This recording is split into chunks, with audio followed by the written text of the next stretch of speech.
Hello, peace be upon you. Assalamu alaikum. My name is Brother Ismail. I've been a Muslim for 16 years. But in the past few years, I have been bothered by some reoccurring issues which have forced me to question my Islamic faith. And recently I have decided to finally leave Islam, and in this video I will explain why. Now, I don't think it's fair for Muslims to consider me as some kind of traitor or sellout, because over the years I've done my best to be faithful and loyal to Islam. I did not play games with Islam, and I took my Islamic faith very seriously. And whenever I found any Islamic teaching difficult, problematic, or controversial, I always did my best to research the issue for myself and for my fellow Muslims to resolve it. I certainly was not perfect, but I think very few people would question my sincerity to Allah, Muhammad, and to Islam.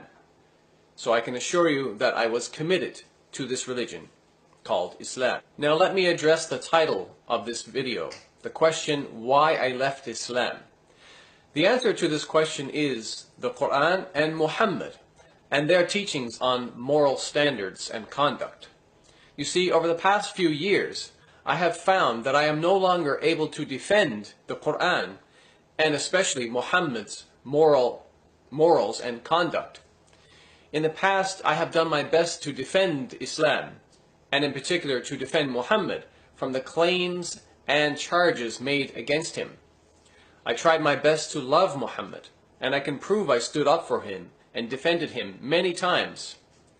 For example, I produced videos like Was Muhammad Merciful?, where I tried to provide examples of Muhammad's good character, and my video Who are the Islam Haters?, where I tried to refute and expose the anti-Islamic critics, and I made many more videos in which I defended Islam and Muhammad. Most of the time I was successful in defending Muhammad against those who were attacking his character, as I was well educated in Islam and I studied Islamic apologetics for years.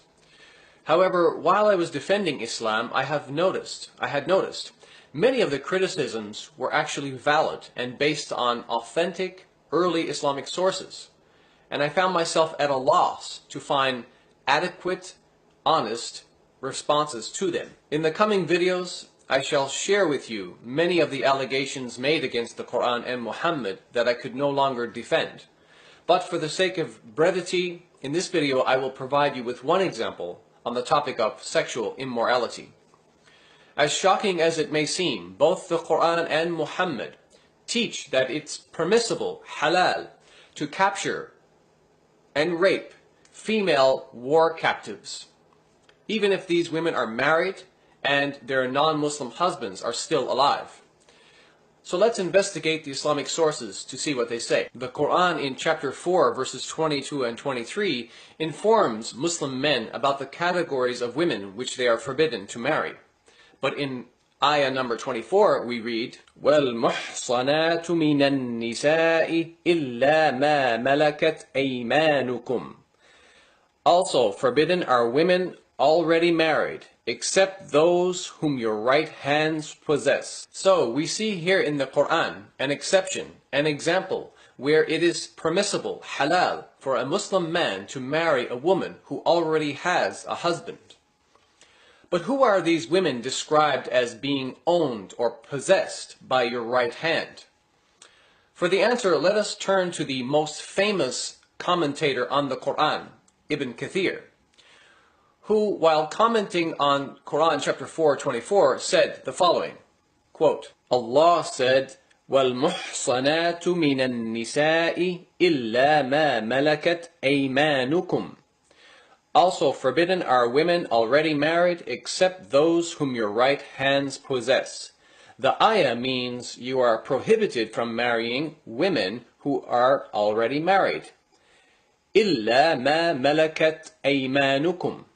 Except those whom your right hands possess, meaning except those whom you acquire through war, for you are allowed such women after making sure they are not pregnant. Imam Ahmad recorded that Abu Sa'id al-Khudri said, "We captured some women from the area of Al-Tas who were already married, and we disliked having sexual relations with them because they already had husbands. So we asked the Prophet about this matter, and this ayah was revealed. وَالْمُحْصَنَاتُ مِنَ النِّسَاءِ إِلَّا مَا مَلَكَتْ أَيْمَانُكُمْ. Also forbidden are women already married, except those whom your right hands possess. Consequently, we had sexual relations with these women. This is the recording collected by At-Tirmidhi, An-Nasa'i, Ibn Jarir, and Muslim in his Sahih. Now at this point, maybe you're in a state of shock. Maybe you're even saying to yourself, this is impossible. The glorious Quran and the noble Prophet Muhammad would never teach such sexual immorality. Or maybe you're thinking, there must be some other more positive interpretation to the Quran, chapter 4, verse 24. Or maybe you're even trying to convince yourself that the great Islamic scholar and the most famous Quran commentator, Ibn Kathir, is completely wrong and he has no idea what he's talking about. Brothers and sisters, I wish all of that were true, but unfortunately, when we investigate the matter further, things just get worse. So this hadith informs us that the Muslim soldiers had a problem. They wanted to have sex with the female captives, but these women were already married and they had husbands who were still living. So Muhammad then claims to receive a revelation from Allah that instructs the Muslim men to wait for a period of time to ensure that the female captives are not pregnant.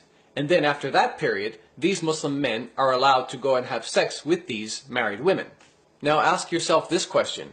How would you feel if your wife or any woman in your family was captured by some enemy soldiers, then forced to divorce her husband, then forced to marry one of those enemy soldiers, then forced to have sex with that enemy soldier whom she obviously hated? And all of this happened while her husband was still alive. Do you think that your wife, your sister, your daughter, or your mother would agree to have these things forced upon her in humiliation? No sane person in his or her right mind could defend the Quran and Muhammad on this issue. This is nothing more than legalized rape of married women. And I cannot believe that this is from God.